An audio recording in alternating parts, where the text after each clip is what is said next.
স্বামী থাকা সত্ত্বেও অন্য ছেলেতে আসক্ত হয়ে জীবনটা ধ্বংস করে ফেলেছিলাম।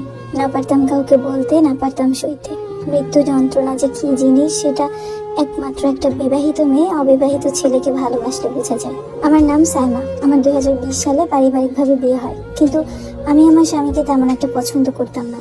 বাবা মার পছন্দে বিয়ে হয়, সংসারের প্রতি এত একটা গুরুত্ব ছিল না। এক প্রকার বাধ্যতামূলক সংসার করতাম।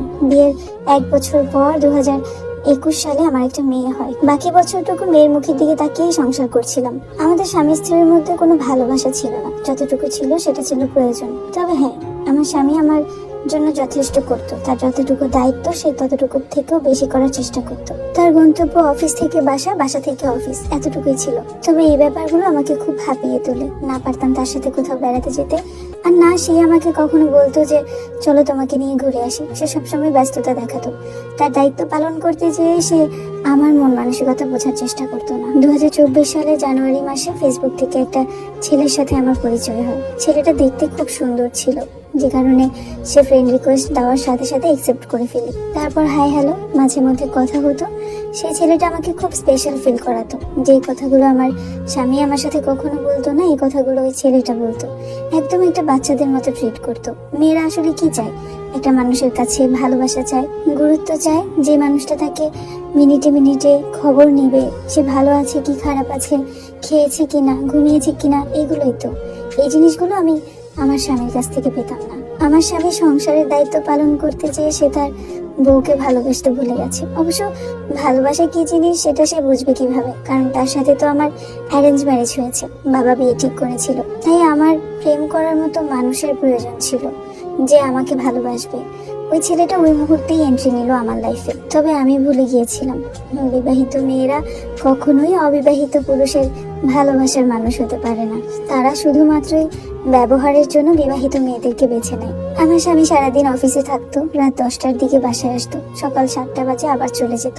পুরোটা টাইমই আমি ফ্রি পেতাম, পুরোটা টাইম আমি ওই ছেলেটাকে দিতাম। অডিও কল, ভিডিও কল, সব সময় সে লাইনে থাকতো। আমার হাজবেন্ড জানতোই না যে আমি হোয়াটসঅ্যাপ ইমো ইউজ করি, কারণ সে তো আমাকে শুধু ডাইরেক্ট ফোন দিত। প্রয়োজনের সময় ফোন দিত, কি লাগবে না লাগবে জিজ্ঞাসা করতো। বাসায় যা যা শেষ হয়ে যেত সেটার কথা বললে সে শুধু নিয়ে আসতো। বাচ্চার কথা জিজ্ঞাসা করতো, বাচ্চা কি করছে, এই আমার খবর সে কখনোই ফোন দিয়ে আলাদাভাবে নিত না। ওই একাকিত্বটা পূরণ করতো ওই ছেলেটা, যার সাথে আমি ফোনে কথা বলতাম। ধীরে ধীরে সম্পর্ক গভীর হয়। ওই ছেলেটাকে আমি আমার নিজের চাইতেও বেশি বিশ্বাস করতে লাগি। ছেলেটাও আমাকে বোঝায় যে ও আমাকে ভালোবাসে। আমি যদি আমার বাচ্চা কাচ্চা নিয়েও চলে যাই ওই ছেলের কাছে, ওই ছেলে অ্যাকসেপ্ট করবে, কারণ আমার বাচ্চা মানে ওর বাচ্চা। আমাকে যেহেতু ভালোবাসে, সে আমার সন্তানকেও ভালোবাসে। এমন ভাবে সে ম্যানিপুলেট করতো যে তাকে অবিশ্বাস করার কোনো প্রশ্নই ওঠে না। প্রতিদিন 4-5 ঘন্টা করে সে আমার সাথে ফোনে কথা বলতো। আমি ওই ছেলেটার সাথে কথা বলতে বলতে আমার ফ্যামিলিতেই ফোন দিতাম না। এতটাই ব্যস্ত হয়ে পড়ি যে আমার মা, বাবা, ভাই, বোন সবাইকে ইগনোর করতাম। আগে যেখানে প্রতিদিন মার সাথে ফোন দিয়ে ভিডিও কলে কথা বলতাম, বাবার সাথে খবর নিতাম, বাবা কেমন আছে না আছে, দোকানে গিয়েছে কিনা, কি হয়েছে, তার শরীরের অবস্থা কেমন, হঠাৎ করে আমি এতটাই বদলে যাই যে সপ্তাহ পার হয়ে যায় আমি আমার বাবাকে একটাবার ফোন দিই না। আর স্বামী, তার সাথে তো আমার তেমন কথাই হতো না। রাতে বাসায় আসলেও সে অন্যদিকে ঘুরে ঘুমিয়ে থাকতো, আর আমি অন্যদিকে ঘুরে ঘুমিয়ে থাকতাম। তারপর ওই ছেলেটার সাথে যখন আস্তে আস্তে সম্পর্কটা গভীর হতে লাগলো, ছেলেটা আমাকে বলতে লাগলো তার এটা লাগবে ওটা লাগবে। আমার সংসারের টাকা বাঁচিয়ে বাঁচিয়ে যে টাকাগুলো আমি জমাতাম, সবগুলো টাকা আমি ওকে পাঠিয়ে দিতাম। মাঝে মধ্যে তো এমনও হয়েছে যে আমি আমার স্বামীর পকেট থেকেও টাকা চুরি করে ওর জন্য পাঠিয়েছি।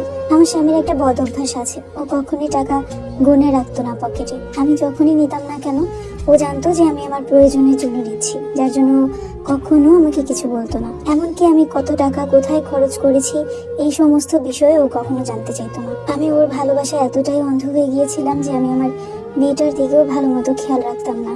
কয়দিনে আমার মেয়েটা শুকিয়ে কাঠ হয়ে যায়। যেখানে আমি আমার মেয়েটাকে খাবার খাওয়ানোর জন্য পিছনে পিছনে ঘুরতাম, সেখানে আমার মেয়ে দিনের পর দিন না খেয়ে মোবাইল নিয়ে কার্টুন দেখতেও আমি খাবার খাওয়াতাম না। এখন খুব আফসোস হয় সেই দিনগুলোর জন্য যে আমি কত কিছু হারিয়ে ফেলেছি এই সামান্য একটা মোহের পিছনে ছুটে। সবচেয়ে বড় অঘটন তো সেদিন হয় যেদিন আমি আমার স্বামীর সামনে ধরা পড়ে যাই আমার পরকীয়া নিয়ে।